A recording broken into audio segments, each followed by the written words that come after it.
Hello, Playdate. This is Don, And I'm Ryan. and this week we are covering Playdate news without Nicholas. Recent indie releases and coming at you like the two-legged stool of the Playdate community. Ouch. Thank you for listening. Let's get started. We have a little sorrow in our voice Yeah, without. very very tippy without our Nick here. We miss you, Nick. He should be back next episode, but in the meantime, you get a little dose of Don and me. And what are we doing here? We're getting started, right, Don? Let's get started Yeah. with the Playdate Community Awards results. That's right. And don't even try to boobity boop get us past this news and notes announcement. Got to let everybody know that we're in this section and that there's not a whole lot of it this particular fortnight. But we do have a bunch of results, as Don mentioned, from that Playdate 2025 Community Awards. So this took place on Saturday, March 14th, 2026. We've got a link to the archived entire broadcast if you want to check out that, and also a link to the results list on the Playdate community wiki. And I listed out all these winners here before I knew that second link even existed. So we've got some stuff to talk about.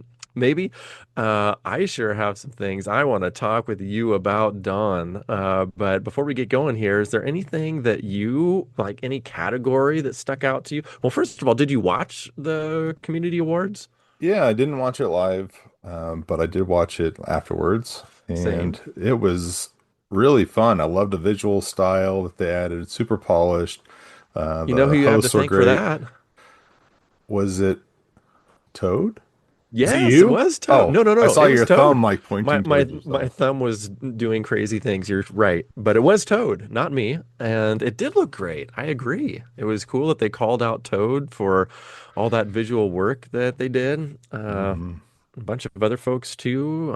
Anyway, well, I think I've got some notes here on who did what. Actually, musical post show by Heckhound. There was some monetary support from Panic for physical trophies that were made by Paul Straw. Hmm. Um, Hosted by Paul Straw and Daniel Simon, art by Toad. Yeah, lots of good folks involved in this. Thank you for making this happen. But I did notice a particular absence, which I think is not the first time this has happened, if I'm not mistaken.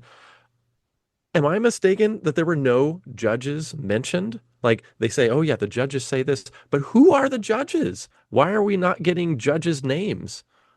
Mm, I don't know. I don't know who the judges are, and I don't know why they wouldn't be named. I mean, it must be intentional, but I guess they're in the community heroes list. I maybe not. I don't know. I did not apply this year. I've judged it in the past, but I did not do it last year. Did not do it this year. When you judged did they make judge identity public? I don't recall.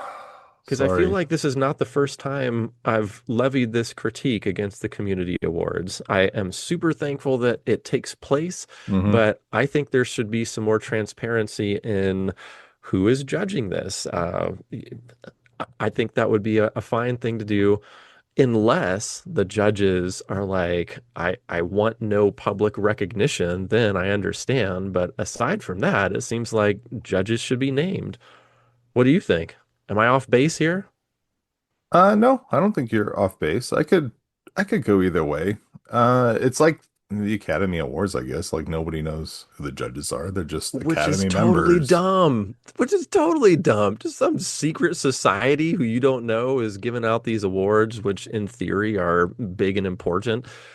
Uh, I think in listen, that no, case they could be bought out, but of course their prize packages at the awards are worth $500,000. This is a totally different thing. I don't think anybody's gonna be buying out judges true, for but this, but let's I don't let's know. let's play pretend for a minute. Let's say game devs are making bank with their $3.25 a game and willing to buy out a judge. Okay, got it. Let's not release the information before the judges make their decisions. But now at the community awards where everything's being released, you can't buy them out. The decisions are made. So you may as Yeah. well give some props to the people who put a ton of work into this. Like, I'm sure when you were a judge, This was a mountain of work, right? It was a lot of work, yeah. Yeah.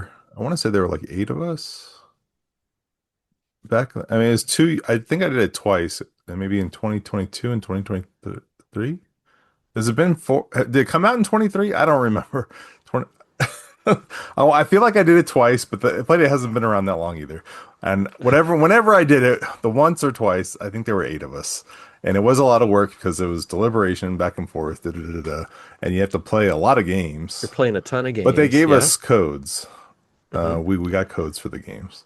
But that does not mean that it wasn't a mountain of work, too. And I you should understand be recognized you for want that. recognition, I guess. Maybe part of signing up now is you don't get recognition.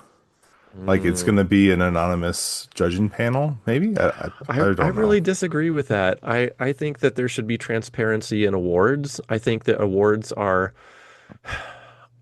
problematic anyway because there's so much bias to them. And I say this as somebody who applies to awards. I make comic books and I apply to a number of comic book awards. I say this as somebody who has judged the highest honors in comic books. I've been an Eisner Award judge before, and as transparent as you can possibly be, I think is the way to go. Otherwise, it's like, okay, well, maybe who are the I'm just again playing pretend here. Maybe the hosts, Paul Straw and Daniel Simon, are the only judges, and they're just the people pulling the strings behind the scenes and also making the event, which I'm sure is not the case. But we don't know. So who are the folks? I think in terms of transparency, so folks understand how this works, and also for recognition for the judges who are putting in a mountain of work as a former judge of not the Playdate Community Awards, but the awards I mentioned, it's so much work. It's so much work, and you don't get paid. This is completely volunteer, and it would be cool to be like, hey, Judge A, thank you for your time. Like, not many people do that, but once in a great while, or this is a cool community. I can see people reaching out and saying, hey, thank you for spending your time judging these awards and putting your all into this and playing game after game after game. You know, I love comics, but when I was done with that judging, that judgeship, I did not want to look at a comic for like weeks after that because it's like you're being force-fed this thing that you love, and afterward, it's like you just need a break. Anyway, all that to say, judges, thank you so much for your time, and I hope you get the recognition that you deserve. And Playdate Community Awards moving forward, thank you for everything that you do, but please let's be transparent about all this. That would be my 2 cents on the subject. A couple of cents. I just looked. I have a Playdate Hero Award. It says 2022 on it. We probably all got them. I don't Yep, know. Yeah, okay. So it wasn't a judge. I was thinking when I got a judge award, but it's a hero award. So thank you for that. Those are very cool. I would say it's a safe bet that that Paul Straw and Daniel Simon are not judges. So I don't want to put that out there. I would They are the too, hosts. but And just playing pretend right, in I know you're this playing pretend. untransparent method that we I have just right now. I just Yes, wanted to be clear. I would be sure. surprised if they were judges. I would guess that they are not judges. But also, Same. Ryan, Yes. you have the power to create the 2025 or 6 Hello Playdate Awards Not a chance. and But do there is whatever so you want. much fantastic infrastructure in place right now that I just wish there was a little more transparency. That's all. But aside from that minor critique, hey, these awards, pretty cool. And let's get back to the awards instead of dwelling on this one critique that I have. Um, so, Dawn, I started this by asking if you had any Uh, standouts we're out of or time. okay, see you No. next time. Any standout winners or Either what do you mean? way, either way. Well, I'll start. It's The nonstop bangers, top to bottom. Like there's no, I mean, it was weird seeing. I will say this: it was weird seeing these categories where you just don't know what's going to win because it's like, oh well, that's a good one. Oh, that's a good one. That's a as they read them off, Yes. And all good games.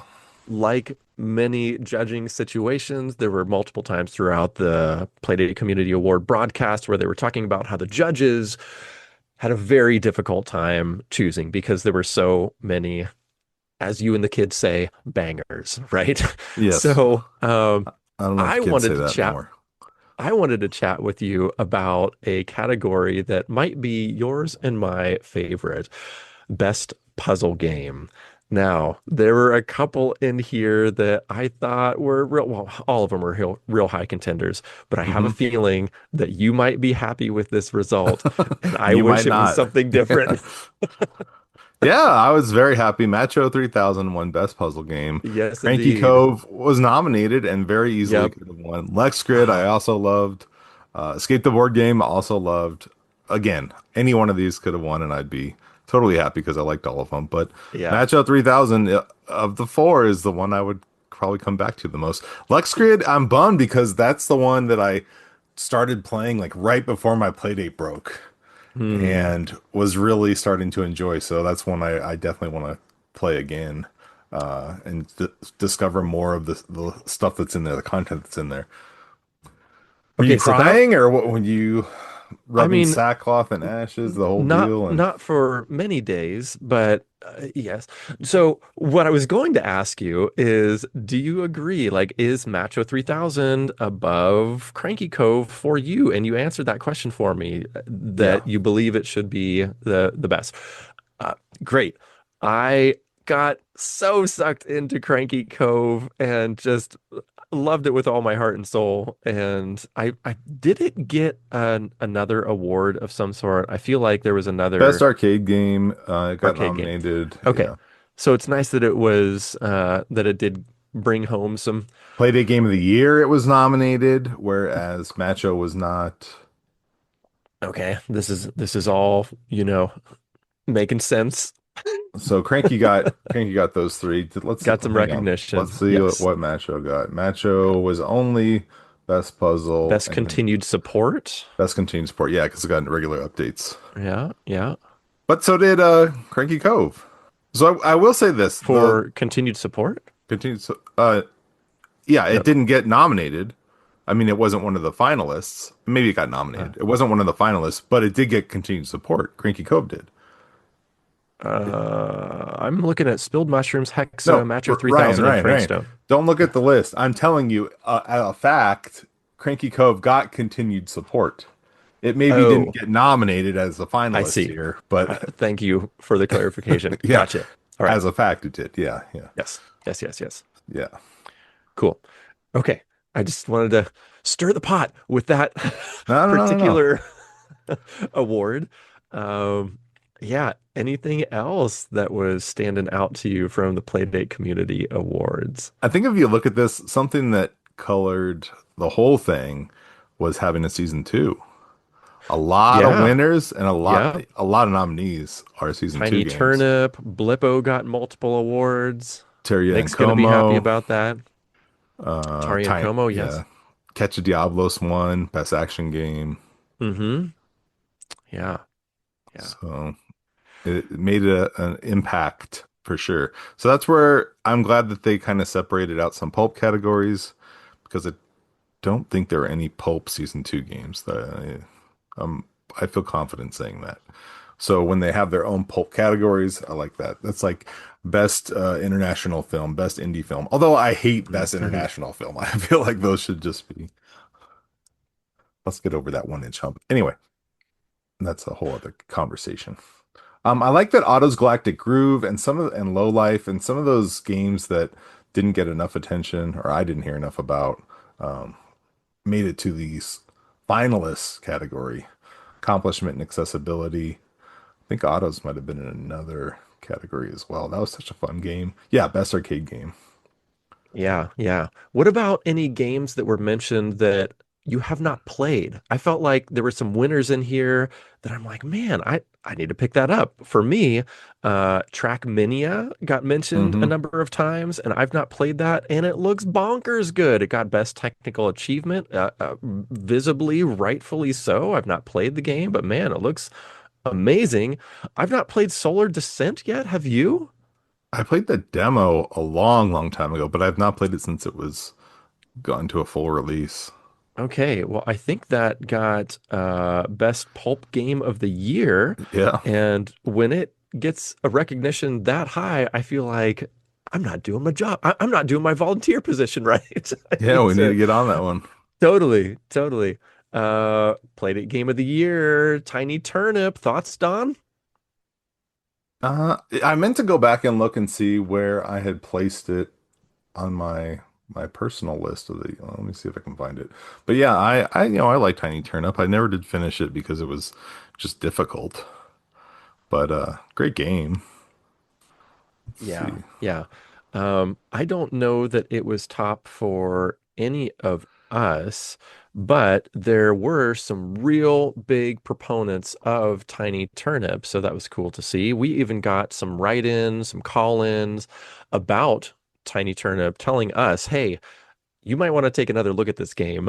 And it sounds like they were not alone in their feelings. So I can only imagine that this is a real vindication of this game for many folks. So that was cool to see, I thought.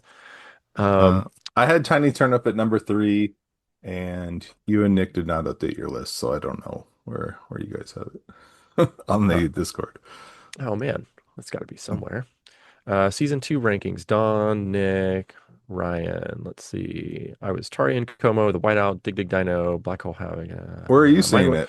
Mine was down at 9. Down at the Oh, on bottom our of our show show notes. notes. Yep. Oh, okay. On the Discord, it's not updated. Yeah. Cool. So I had it down at 9. Nick had it Dead at last. 11. I had 12. Yeah. 12. Yeah, Yikes. that's okay. Um, anyhow, so just more confirmation that awards are very subjective. Yeah. But with that said, this whole awards thing was not just awards only. We also had some trailers in here. I wanted to highlight a few that I thought were pretty exciting, starting with Nezumi. Did you watch this? This is like the little mouse rat game. Looks like sort of a platformer type action. And whoa, my God. It started out with this like huge screen sized house. And initially, when I first saw that, I thought, yes, that is an accomplished illustration, but at the same time, there's so much detail in the house and also the characters that it got a little bit noisy. So I was a little afraid about gameplay, but then they showed gameplay and they really subordinated that background so that the characters stood out very nicely. And that got me super duper excited. So Nezumi, Nezumi, I believe is the name of the game. At least that is the vertically oriented text that they had at the very end. So I can only assume that's the name of the game. Um, do you remember watching this part of the awards, Don? Yeah, I I watched them. see. I'm trying to find a trailer or something because I'm Mm, maybe the game I'm thinking of, I thought it had a different name. Okay, it's from this. YouTube doesn't want to work. It's from the Space Rat Minor devs. There we go. Oh yes, yeah. yes. Uh, I don't remember seeing this at all. This Oh looks like man. a Ryan game, not a Don Yeah, game. totally. Also, Wave Racer looked like a very interesting boating game. I don't know why I'm so gosh darn into boating games these days, but man, it's a new genre I did not think would tickle my fancy. And here it is with yet another boating game getting me excited. Also, Gloomgate looked great. And that was the first round of trailers that just like my top three. And then there was a second round of trailers a little bit later. Really funny one from Isolates. There was this like heavy metal track going on in the Hmm. background, and then it's like, "Are you ready for a slow math game?" I was like, "What?" I love the incongruity of their trailer. There was also Molkior's Tower. I hope I'm saying that right. Yeah, Metalcore? Molkior. Mel Mel Mel Melchior I have Melchior's no idea. Tower. Anyway, it's like an isometric dungeon crawler game. Oh, you know I'm a sucker for isometric games, and this looked real cool and fun. Also in there is a game that we've been looking forward to for a while called Rollerblade. I think we've mentioned this on the podcast a number of times before that you are this little ball and you're sort of like whoop, like riding the Hmm. mountains as you propel yourself, but then your thing that you use to propel your little circular body is also like a turret, so you're simultaneously using it to shoot at items. Oh, it just looks so fast and polished and interesting and fun. Can't wait for that one to come out. Should be soon. At least that's what the trailer said. And then also, oh my God, did you see Cult of the Moon, Don? This is that card-based like medieval battle game, Yes, but the yeah. I can't believe graphics, all that is jammed what? onto a Playdate screen. What? Those graphics. Oh my God, please go Yeah. look at the second round of trailers on the Playdate Community Awards for that one. That was whew, quite one to bring up the rear and on the trailers. So Cult of the Full Moon. Did I say Cult of the Moon? I Cult of the Full Moon. Keep an eye out for that as well. Good mercy. We keep talking about this embarrassment of riches that we have, and oh, the embarrassments, they keep coming. So lots of fun stuff there. And then I wanted to shout out some shout outs at the very end of the community awards. They put up a screen of community heroes. And by golly, Don, we were one of them. So thank you, whoever put that forward.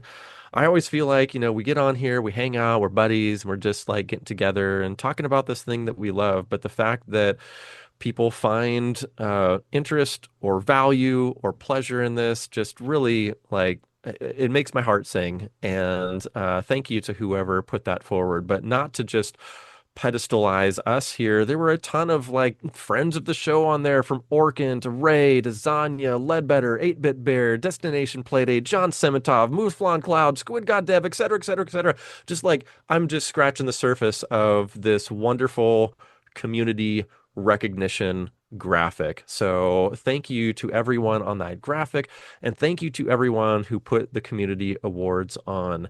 Paul Straw, Daniel Simon, Panic, who helped out with support for the trophies. All those unnamed judges, we like you and appreciate your work on this. And yeah, I don't know. That's kind of my wrap up thoughts for the community awards. But what about you, Don? Am I skipping over anything here? No, yeah. Nice wrap up. Thank you. All right. All right. Cool. And congratulations, of course, to not only all the winners, but also all the developers, whether you were nominated or not. We super appreciate your time and making this Playdate ecosystem so fun and interesting. And All thank you right. to the yeah, and the everybody that put the show together. The Indeed. Playdate community. It's a lot of Yeah. work. Cool, cool. All right, Don, I think you're slotting in some news and notes here. What you got for us? Yeah, I think on the same day, Pixel Ghost announced a Deja Vu PD sort of remake or port. He did the Shadowgate PD port or remake. I guess I need to clarify what it is exactly, but Again, we need Nick. we need Nick. Anyway, version in season two last year, but now Deja Vu. A lot of times they're kind of bundled together with what is the third game? We're gonna get a bunch of comments about that. There's a third game when those three games are bundled together. So we're getting the second one, and Nick's gonna be thrilled. So Ollie Co is bringing it. The screenshots look great. The clips look great. So if you like detective stories, you want a good detective story coming in 2026 Hmm. is Interesting. Deja Vu. PD. Cool. That was mentioned in the trailers on the community awards as well, right? I don't think it was. Really? Okay. Well, Was it? someone's got an actually coming next episode. We'll Yeah, we're see. gonna get it actually. I don't. I think it was around the same time. Was looking through there and I didn't see it in there, but maybe I missed it. It's a Okay. lot of stuff in there, so yeah, maybe. Regardless, you have a second news and note for us, Don. The Let's Pulp and Chill Game Jam is ending this week. So you Mm. have, by the time you hear this, you only got a day or two to get your submission in. There are currently two entries posted and 20 more people have joined. So Some very cool games are already available to give a try to, but just Neat. make something that makes people smile is the theme. Very, very chill. Chilling out, I like chill that. theme, chill approach. I think there was a lot more time to create something than a typical game jam. So that's nice and chill. Very chill thing of you to put together for us, Zanya. Looking forward to these games and devs. Best of luck wrapping them up by the end of the yam. Don, thank you for these pieces of input. And that one leads us nicely into our uncranked corner this episode. So starting off, we have an uncranked spring sale that has started. This is running from March 18th to the 28th, 2026. You can find it at uncranked.myshopify.com. We'll have a link in that in the show notes. And there's percentages off for a bunch of stuff, like 10 to 15% off physical, digital products, coffee table books, magazines, you name it. Head on over there. And if you're looking for some discounted, uncranked stuff, boy, howdy, now is the time to do it, at least before the 28th. Secondly, we have a new community shout out segment. This is similar to the uncranked dev shout outs, but this is for Playdate fans who are not devs. So we've got a link in the show notes to a form where you can fill out just a couple questionnaire, and your responses get posted on the Uncranked Substack on Wednesdays and also Uncranked TV channel on the Tubs. So if you're interested in some recognition or tossing out some recognition for someone else, hey, another cool avenue to do it. And finally, devs are encouraged to reserve a spot for an interview or a devlog in the Q2 Folio. Now, if you're not familiar with the Folio, that is a digital zine for devs releasing a game this year. The current focus would be on games launching in Q2, but any other games outside of that, like past the 3 months that we're, coming up on, it goes into the Uncranked zine. So go ahead and submit. We've got a form for that as well. Very good. And I should All right. probably tell you that if you're looking for any more Uncranked information, you can go to the Uncranked PD Zine Substack. That's uncrankedpdzine.substack.com. Another thing we mention in this segment typically is the destination update, of which there are none since the last time we recorded. So, regardless, we'll toss a link to the main channel in here because Attack Slug is doing some great archiving of these games. It's always nice to get on there and see a little bit of gameplay on a game that you might be interested in. So, we'll include a link to that as well. Am I missing anything in this news and notes section? I feel like that took a lot longer than I expected it to. That did take a while. I don't know.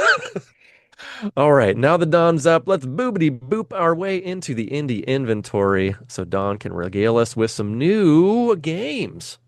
First up is 2 minutes left, which is the amount of time we have left in this episode. You knew I was going to say that, right? Of course. By Izzard. 2 minutes left by Izzard. This is a tense maze runner about making one clean escape under pressure.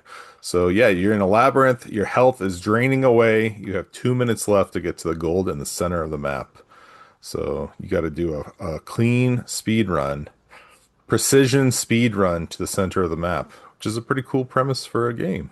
Wow, and the mechanics of this game are really intriguing me. It looks like there's a zoom feature on this Yeah, game use the where crank. oh my gosh, how cool is that?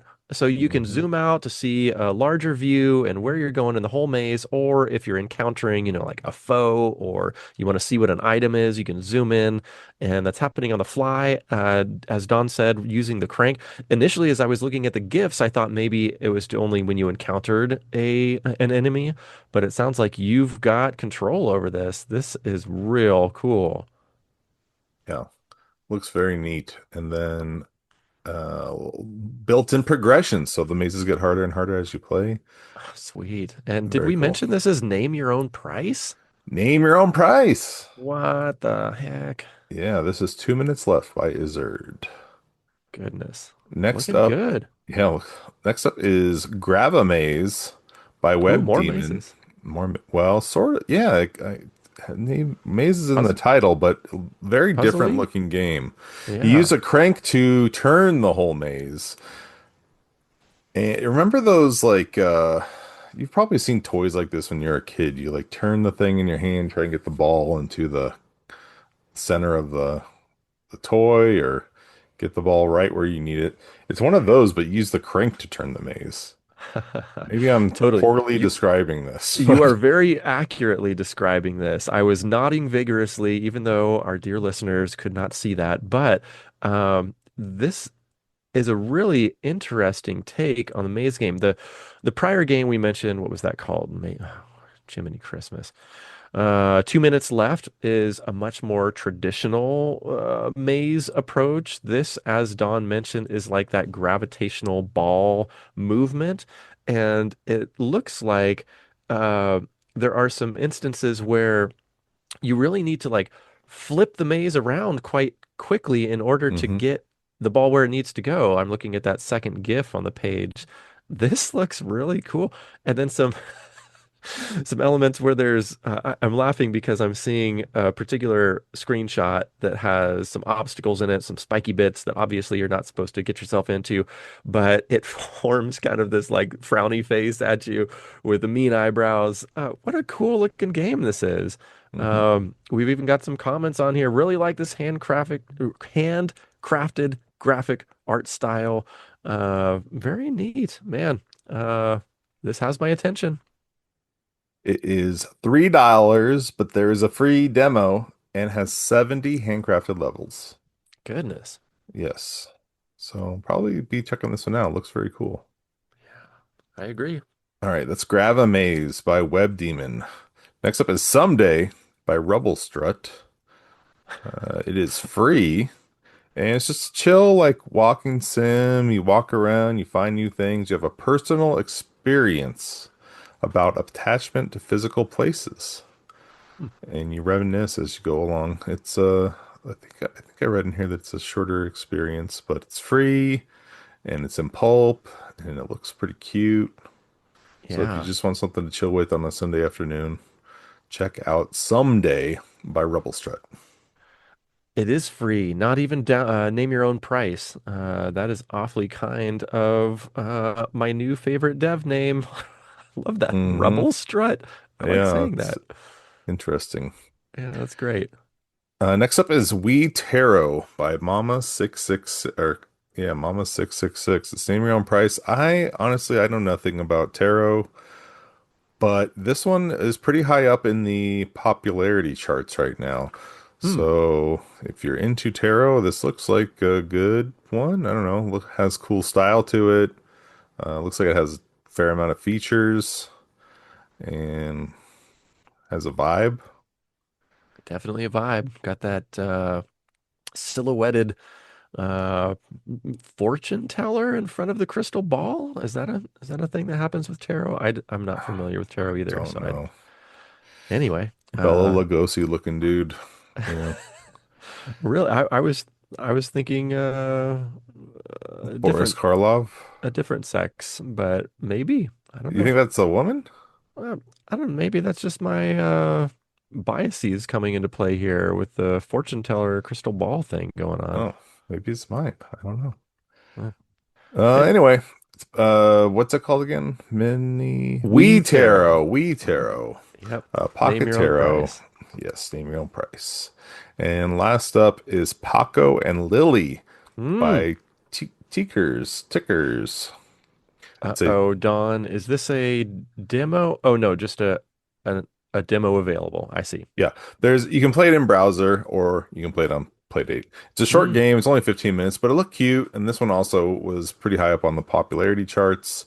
So it's a little frog adventure. You're trying to woo another little frog at the pond, and you do some little tasks and stuff. And it looked cute. It's $3, and or you can play the demo in the browser, as we said. Hmm.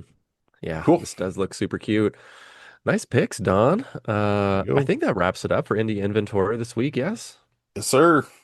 Right on. Well, thank you for calling those for us. And this brings us to Bitty Boop, our pick of the week, which is from our absent co-host, Nick. So a bit ironic that Nick was not able to show up for the game that he picked, but nevertheless, Well, I've been able. he was able to show up. but he That just is true. That is Ryan true. wasn't able to show up, and then Nick wasn't able to show up for the rescheduled time. It That is just true. we had scheduling conflicts, Yep. and so this is where we ended up. Ryan played a lot of this, and anyway, Eh, I'll let you Yeah. get back to it. Okay. I didn't Okay. want to It's put true. the onus on Nick that he couldn't You're make a it bunch of happen. right. You're a Okay, bunch of right. I misspoke, and it is my fault that we're meeting at a different time. But it's it okay. is complicated because yeah, anyway, let's Things talk about happen. the game. Adult Yeah. life, yeah. Yeah, there you go. All right. Everyone's fine. Everything's fine. But here we are talking about Goblin Village. So, Don, do you want to describe this or do you want me to take the reins here? What would you like to do? I feel like I'm a little out of water because this is not my pick, but I'm also happy to describe it because I played a whole bunch of it. It's a little bit like a candy clicker type of thing, a little bit. It's a roguelike unlockathon. It has short runs. You are running a goblin village, but each day you go out, you do your runs. It's a resource management sim, basically. You're Yep. trying to get food, you're trying to get trinkets, you literally have resources, and then different events happen as you go. You have different leaders that have different buffs, and then of course the different events that happen. I think there's 1,000, yeah, 1,000, over 1,000 events that will change the gameplay as well. And so you try to have longer and longer runs to get through the story. There's also a small village building aspect that adds permanent buffs. And so there's a lot in here for a little playdate game. And it's just sort of like a chill, cozy. It's a cozy game. Are you familiar with cozy games, Ryan? Have you played any Uh, other cozy games? I don't know. What's that? Make you feel cozy? Cozy game is like, yeah, kind of make you feel cozy. Yeah. Like Animal Crossing, Stardew Valley. Those are kind of the big ones where you make your little farm, your little house, you got your cute little animal with you, your pet, Do those your have little timers and high family. scores on them? No, not usually. You All might go right. into a cave or something and kill some slimes and bring them back and craft something out of it. Crafting is a big part of cozy games. But no Decorating, leaderboards or not usually increased anxiety leaderboards. and blood pressure. Not usually, no. Unless Okay. it's like really sunny out and your crops are going to dry out because you didn't get enough sprinklers going, that kind of thing. Okay. A little anxiety. Yeah, no, I guess I must admit I'm not a typical cozy game player. Your But turn. if this Your, was a cozy game, I might be a convert. you don't want your turnips to go bad before you can sell them in the stock market. Amen to that. So, Well, speaking of Goblin Village, let's talk about resources and food and trinkets. So tell me about your experience with this game, Don. I think you had much earlier experience with this than I did. I just started playing it in the past couple weeks.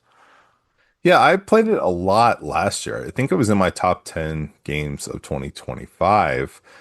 And this was a game where I just would like look forward to getting in bed and sitting under the covers and playing run after run. Fall asleep playing it because it was chill and I had built like a routine and I could make some sort of progression every night, every run, at least a little bit, getting trinkets. Trinkets you can will work towards permanent buffs and whatnot and unlocks. I'm big on unlocks. I love roguelikes. I love unlocking stuff.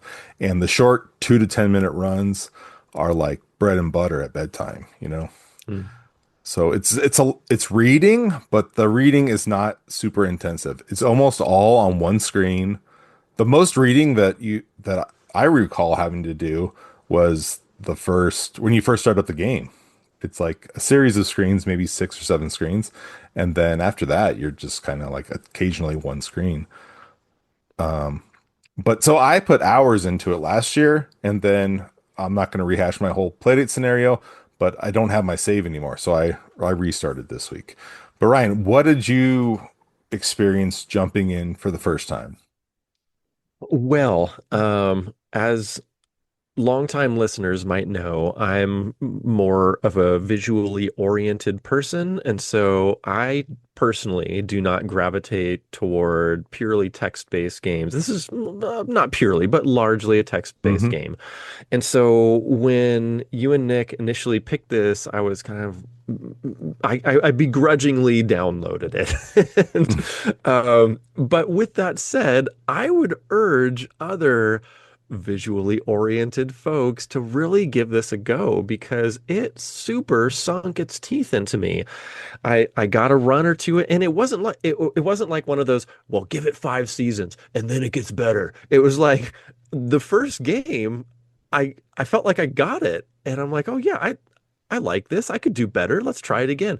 And so it wasn't even like a real long tail to get started liking it. Like straight away after the first game, I I felt empowered to understand the game and move forward, and it did not feel like there was excessive text aside from that initial story. So there's an initial story about the goblins, as Don mentioned, several pages and going through.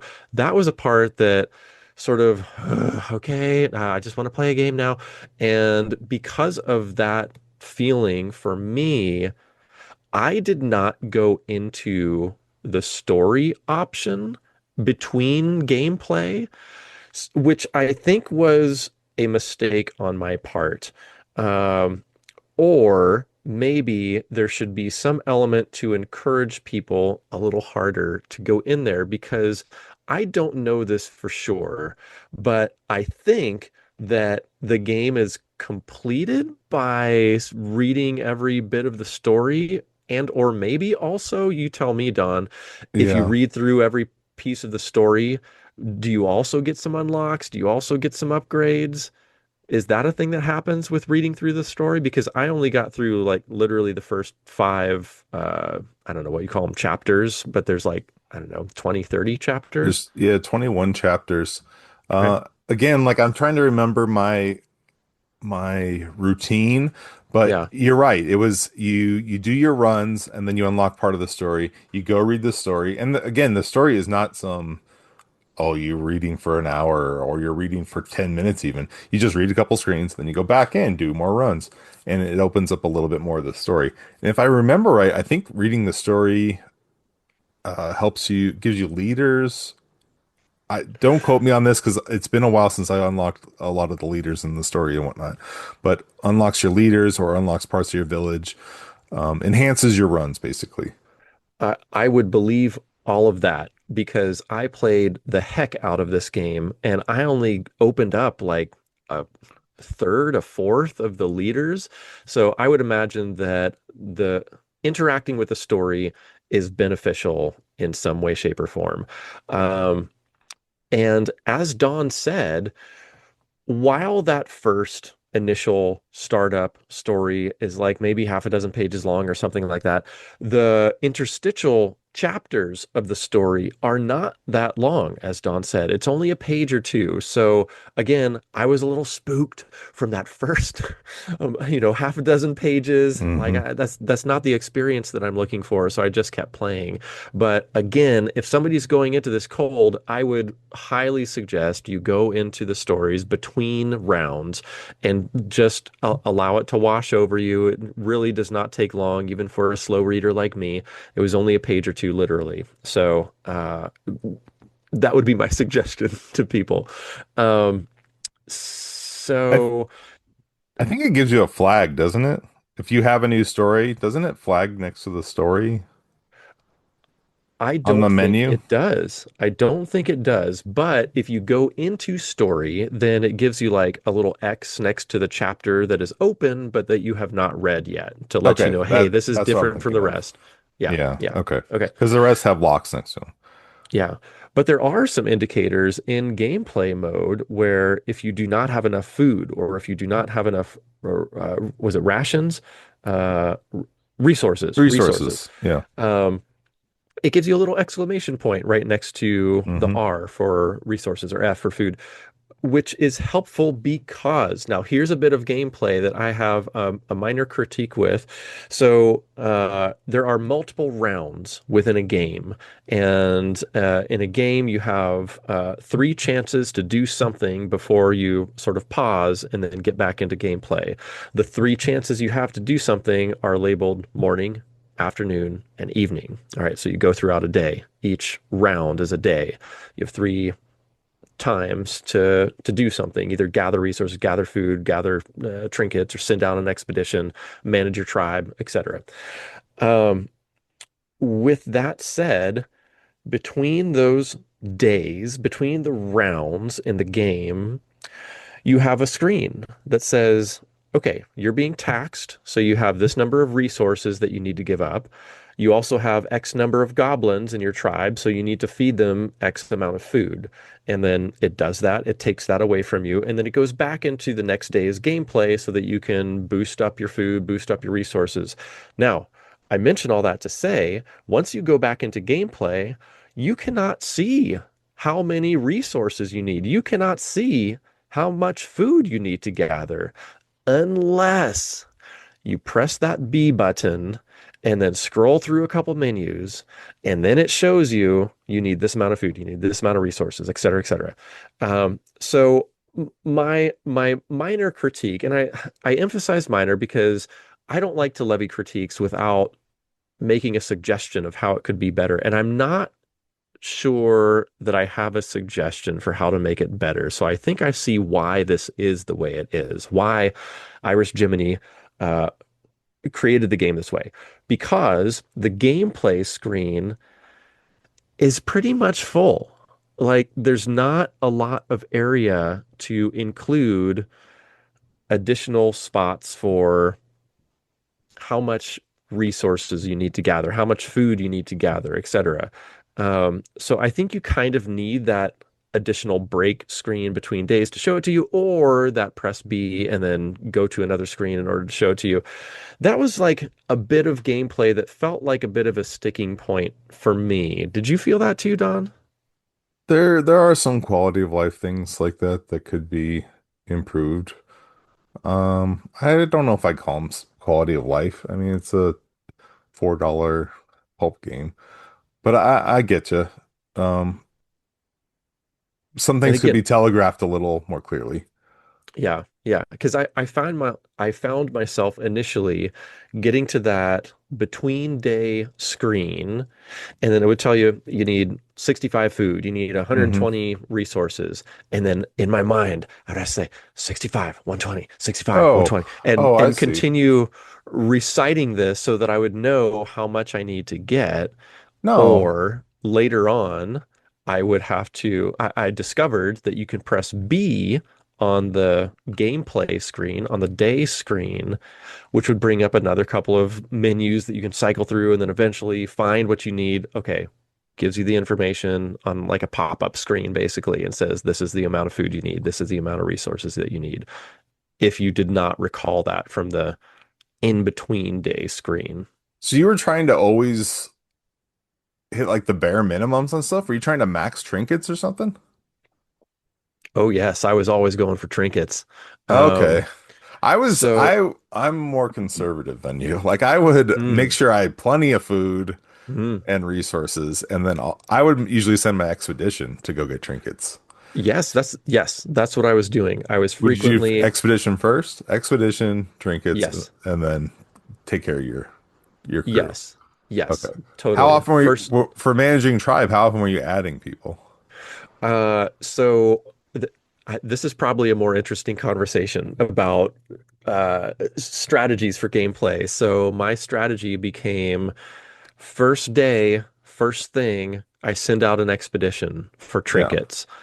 Second thing I did was start trying to max out tribe members or goblin members or whatever we're No, calling them. no. Yes, yes. I don't know. See, that uses a lot of food. Okay, so here's my thoughts for that.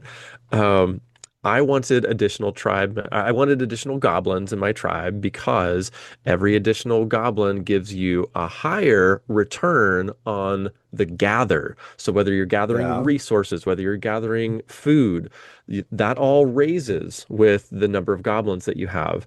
And I would raise my goblin count up to somewhere in the 30s is where I'd usually hang out at. And then I would not think about managing goblins for a really long time until we started to get closer toward the end of a game. And then I'd start sloughing off goblins as part of my actions because I needed to devote so much time and energy to resources because they would become so high that the amount of I was being taxed was so high.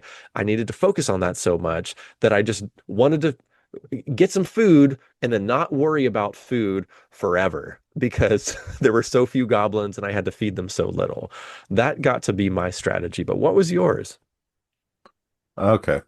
Anyway, I don't think we've said the name of the game in quite a while. Goblin Village, Irish Jiminy. I noticed that we've been bad about that lately. Yeah. It's just saying this game, this game, this game. Um, okay, so I don't always send my expedition for trinkets. It's very tempting to do that, but if you send it for food now and then, you can get a lot of food. That's very interesting because my experience was that the amount of food was not a whole lot. In fact, the amount of food I could purchase with the trinkets that I would have received was more food than if I sent them out to get food. You're spending trinkets on food? Eventually, Huh. I this is would I this would is always use them for permanent upgrades. Use them in the market in the shop. oh, of course. Okay, Yes. okay. So I think you and I might have a little different level of intensity of playing this game. You're And min-maxing it, and I'm like slow grind, slow yes, burn. yes, completely. So when you're taking me back a week ago to when I was trying to get everything in the shop, and I got everything in the shop. I maxed out everything. I got Oh, all my okay, buildings. I okay. got all the, everything you can get. Dang, dude. And now, after doing all that, I'm trying to max out the number of days because that's like the high score thing. So I am curious, Dawn, do you remember a max number of days that you hit? Not 90s. I was like, Okay.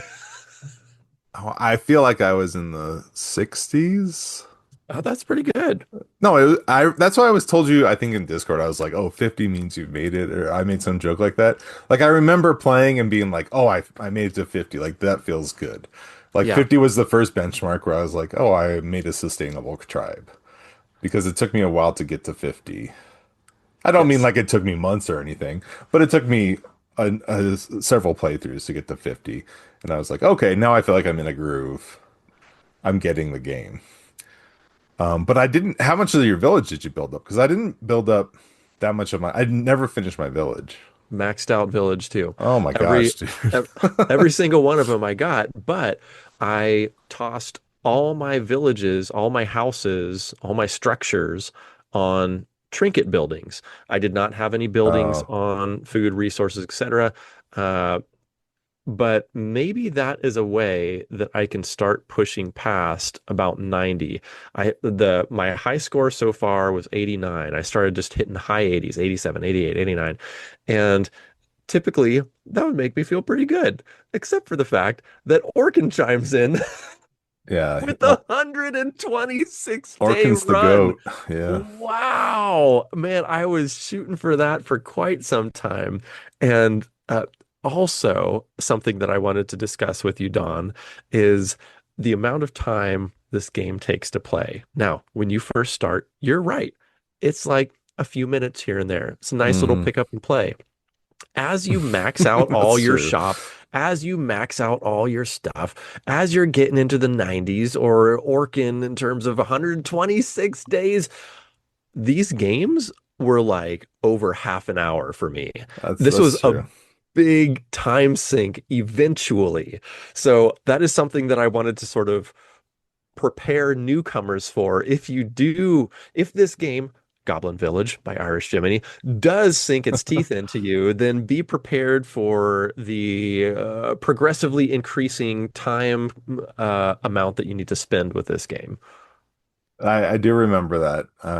Now that you mention it, yeah, I do remember half-hour runs after a while. I did not do that this week. What was I gonna say?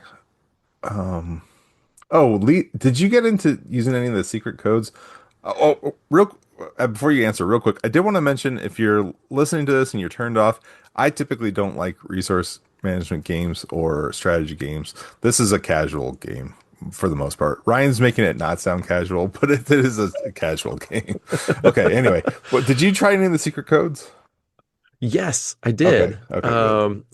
There were several of them, and yet another way that this game makes you feel like you're continually making progress. And I know that was a uh oh my God, words. This is the time in the episode where my brain falls apart. It was a goal of Iris Jiminy to make the player feel like you're always unlocking something. Hmm. And every once in a while, a secret would come up and you can unlock it, and that would give you something. So, yet another way that more stuff is coming your way as the player. So, yes, I thought that was real cool. I did not get a ton of them. I feel like I got, let's see, looks like I got maybe five of the 11, six of the 11. Did Uh, you get any that were not in the game? any that were not in the game? I guess not. There are some in the community. Oh, no. I Okay. guess I have to go talk to people, huh? Yeah, I mean, yeah, you got to look around Discord and stuff like that. Okay, Yeah, interesting. Huh. yeah. Very All cool. right. I love that. Like, I don't know if I don't think Rub-a-Dub's in there or what is it? Mm, Rub-Dub-Dub. But mm, there's stuff like that. It's pretty cool. He did one for fun. a or not a game jam. I don't think it was a game jam. It was like GDC, some sort of game conference. Huh. And then there's one in the squad Discord for them. There's one I, for part of a bundle, an uncranked mm, bundle. mm, interesting. Yeah. I would read off mine, but I know that we're not big on spoilers here, so Yep. I'll Yep. hold off. You'll have to look around. Cool. Um, yeah, what are some other thoughts on this game from you, Don? I feel like I've been talking a lot this episode. I want to turn it over to you and No, see no. what if you've got any wrap up feelings. Yeah, I feel like we should wrap up soon. Yeah. But I did like we haven't really talked about the village leaders. There's a lot of variety to the village leaders, Yes. and like some of them will give you maybe you pay more taxes, but you get more resources. Uh, the very first one, I think you just well, the first one is normie, you get nothing. This Uh, the first one that you unlock though, I think is like Hatsy or something, and you just get maybe 50 bonus resources every day or 30, something like that. And so I was kind of like, oh, well, why would I ever use Normie if I can use Hatsy and get bonus resources? But then they get a little more varied where there's a pros and cons to each one. and give you And trinket bonuses. Yeah, all kinds of yeah, different the power pros ups. become strong enough that the Yes. con is worth taking depending on what you're trying to do at the time. Yeah. And I remember there was like a really big guy that I liked. He was kind of, I haven't unlocked him this run, but he was sort of near the center of the select screen. Was he Oh, like was it a the gorilla gorilla? guy? Gorilla, Yeah. maybe. Yeah, yeah, I don't yeah. remember what his power was, but I liked him. Looks like Gorilla Gob gives you food gathering plus 15 and 10%.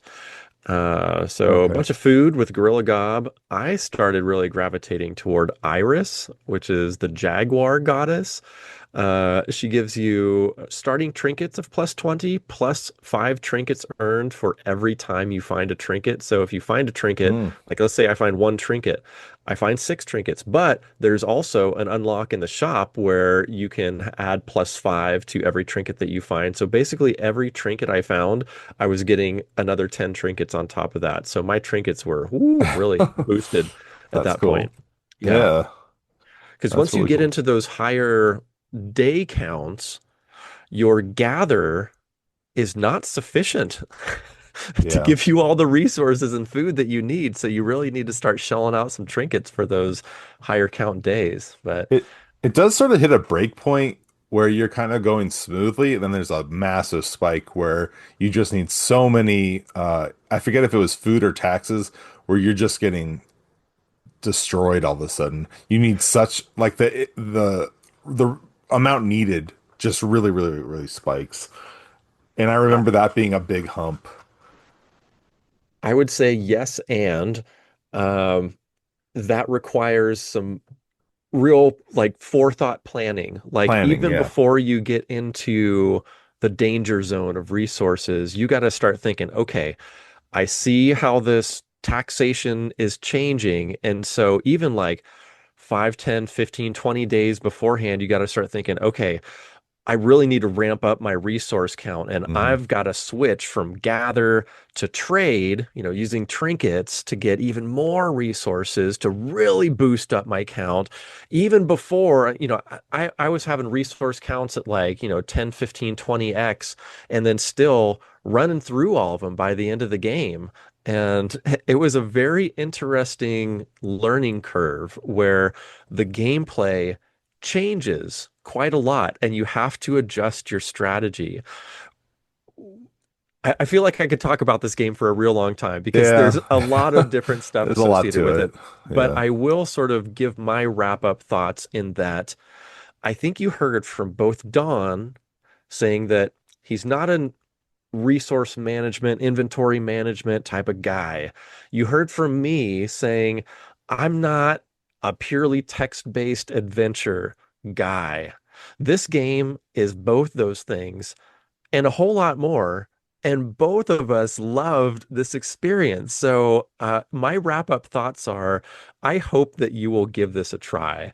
Even if you take a look at the catalog page and say, I don't know if that's for me. Even if you read the description and say, that's not for me. I think this game has an incredible variety of gameplay and an extremely addictive play hook. That was my experience anyway. Don? Hmm. Yeah, same. I mean, I mostly just tried it because I like Irish Jiminy as a person. So I was Yeah. like, hey, I'll give it a shot. And then right away, I was like, oh, yeah, I really like this. And then played it for weeks. So again, it's not like it's a $80 game. It's a $4 game that you get way more than you're spending on it. So if anything we said sounds interesting, just check it out. It's a lot of fun. Yeah, agreed. Cool. Well, I would like to say hello to Irish Jimmy. Thank you so much for this game. Super appreciate all your time with it. It is plainly apparent that you play tested the hay out of this game because so many steps along the way, it's just like perfectly portioned. All these different aspects that are part of it, it slowly ramps up. You slowly gain knowledge.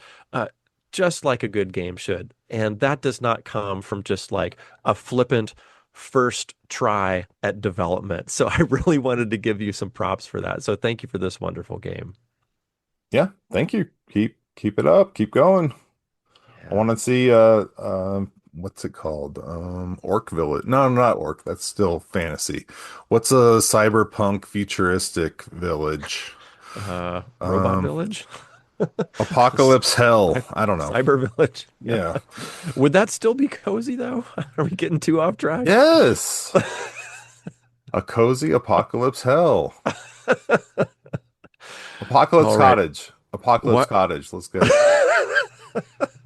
While we ponder that potential future installment in the Irish Jiminy world, Don, do you want to tell us about what we're playing next episode? What? We're playing. What are we playing? Oh, we're playing Gilly or possibly Jilly. Gilly and the Isle of Sorrow by Dark and Stormy Games. Solve the mystery and uncover the secrets that plague the island and inhabitants. So we are going to play this. It is a puzzle Zelda-like light combat for you play for 40 minutes to 1 hour. So check it out. Yeah, it's on catalog and it's $4. Dark and Stormy Games. We'll come back and talk about it in a couple weeks. Awesome. Looking forward to it.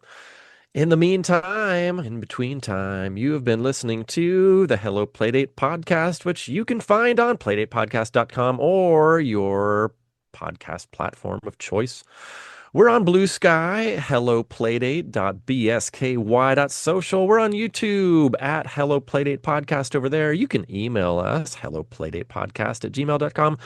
And oh, this is the one that I really push. I always love hearing your melodious voice on the Bingo's tip line. That is really a for real number to call, which is 724 Bingo's one. That's 724-246-4671. If you're wondering what in the world do bingos have to do with the Hello Playdate podcast, it's because our illustrious currently absent host Nick is a big bingo pinball fan. And if you leave a number there, or if you leave a voicemail there, he can toss it over to us. So there's demystifying our bingo tip line. But please, please, please give us a call. We would love to have you, dear listener, as part of our show. 724 Bingo's one. That's 724-246-4671. And I think that does it. Boobity goodbye. But Don Boops. I gotta edit myself out.